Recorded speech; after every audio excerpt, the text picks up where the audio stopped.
Coreia, cuidar da aparência, pele, cabelo, roupa, não é traço feminino. É um traço de respeito com a própria pessoa, como acontece no Brasil, só que com padrões diferentes. Homens na Coreia usam skincare, se arrumam, se preocupam como se vão se apresentar para as pessoas. E se a masculinidade de um homem é afetada por usar ou não, por exemplo, um simples protetor solar, a pergunta não é sobre o protetor solar, é sobre a masculinidade da pessoa que é afetada por usar ou não um protetor solar. Backstreet Boys, One Direction, grupos de homens que dançavam coreografados, usavam roupas combinando, se maquiavam pra TV. Isso era normal, era considerado bonito. O BTS faz a mesma coisa e de repente é afeminado e vaidoso. Eu não quero ficar com vitimismo falando sobre asiáticos e coisa e tal, mas é uma realidade, porque tudo depende da comparação. Se você pegar um homem de verdade, que esse tipo de pessoa normalmente defende, e comparar, por exemplo, com um viking, quem que é agora o afeminado? E minha outra pergunta é quem definiu esse parâmetro e por que definiu? Porque pra mim, homem é aquele que assume responsabilidade, que cuida e provê pra sua família.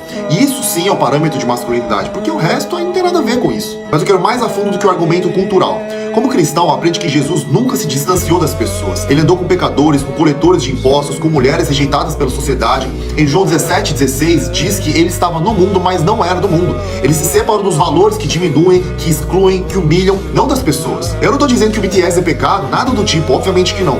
O que me incomoda é a postura que muitos cristãos têm. Ao invés de entender e pregar o ensinamento de Jesus Cristo, preferem ficar atacando, diminuindo, humilhando aquelas pessoas que não batem com as suas regras. Por exemplo, os fariseus faziam. Vocês lembram quem crucificou Jesus, né? Então, o que me pergunto quando vejo esse tipo de fala não é se a pessoa tem razão ou não, porque cada um tem a sua opinião. Me pergunto de onde vem esse critério. Foi construído genuinamente ou foi construído por causa de um trauma na infância, por alguma necessidade de diminuir o outro para poder se sentir maior, se sentir melhor? Porque a história está cheia de exemplos de pessoas que usaram a moralidade, a religião, os bons costumes para oprimir aquilo que simplesmente era diferente. Obviamente que precisamos ter critérios, mas isso não é motivo para poder atacar os outros. Jesus perguntava: o que há no teu coração? Não o que você fez, mas o que há no teu coração.